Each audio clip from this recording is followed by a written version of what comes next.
Berbaloi ke beli iPhone second hand pada tahun 2025 ni? Ini benda yang korang kena tahu. Ramai orang tak kisahlah student ke, kerja kerajaan ke, swasta ke, rider ke, nak pakai iPhone tapi bajet tak besar sangat. So iPhone second yang jadi pilihan. Tapi bukan tu je sebab dia. Sebab sekarang ni kalau nak cari new set, Apple hanya keluarkan 2 model sahaja, which is iPhone 15 series dengan iPhone 16 series. iPhone model lain yang macam iPhone 14 dan ke bawah dah memang discontinued, dah tak ada dah jual dekat Apple Store. Tapi model-model yang macam ni dia banyak jual dekat reseller, banyak jual dekat kedai-kedai gadget yang kat luar sana tu. Biasanya unit-unit iPhone yang ada dekat kedai gadget dekat luar sana tu akan datang dalam 3 condition, which is refurbished, second hand dengan all new stock. Okay, kalau nak sebut pasal iPhone second hand ni, of course lah ada dia punya pros and cons tu tak. Untuk video hari ni, jom kita borak pasal dia punya kelebihan dulu. Okay, first, harga iPhone second ni jauh lebih murah. Contoh kita ambil iPhone 13. Waktu awal-awal keluar dulu, dia punya range harga dalam 3 ke 5 ribu jugalah. And depends on berapa GB yang korang ambil. Lagi besar, lagi mahal.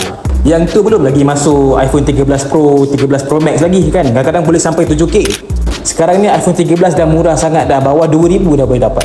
Okay, next, performance iPhone second masih power. Kenapa aku cakap macam ni? Sebab even though iPhone 12 ataupun iPhone 13, dia punya chipset masih laju lagi tau. Boleh update iOS paling latest, nak main game pun smooth, and untuk kegunaan daily use pun sangat-sangat smooth and also masih relevan lah untuk hari ni.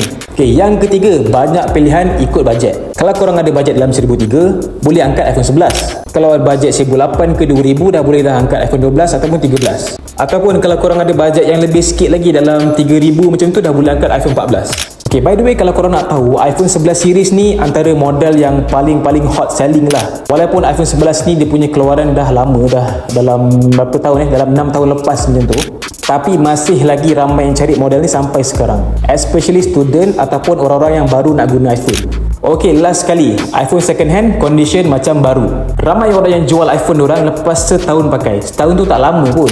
Mana taknya Apple tiap-tiap tahun keluar model baru. Lepas iPhone 14, iPhone 15, lepas 15 keluar 16, lepas 16 ni bulan 10 ni nak keluar 17 pula. Dah macam main tukar-tukar baju dah. So condition memang cun lah. And sebenarnya kalau korang cari dekat Carousel ke, banyak je yang iPhone second ni.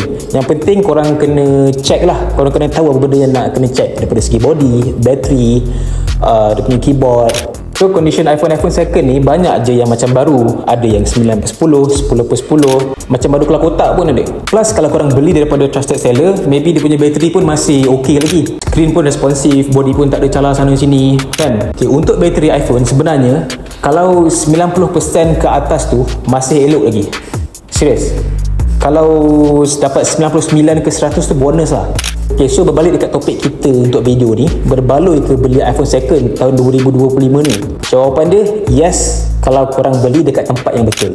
Korang kena make sure seller tu legit, bukan scammer. Seller tu jual ori second, bukan yang fake. And make sure sebelum korang nak beli iPhone second tu, korang kena tahu apa benda yang korang nak kena check, supaya tak kena tipu. Jangan asal murah terus nak beli. Nak jimat tak salah, tapi biar berbaloi and tahan lama. Okay, if video ni dapat sambutan, aku akan share tips macam mana korang nak check iPhone second tu sebelum korang beli. Kalau korang suka video yang macam ni, boleh like, share and subscribe. Okay? Jumpa korang kat next video.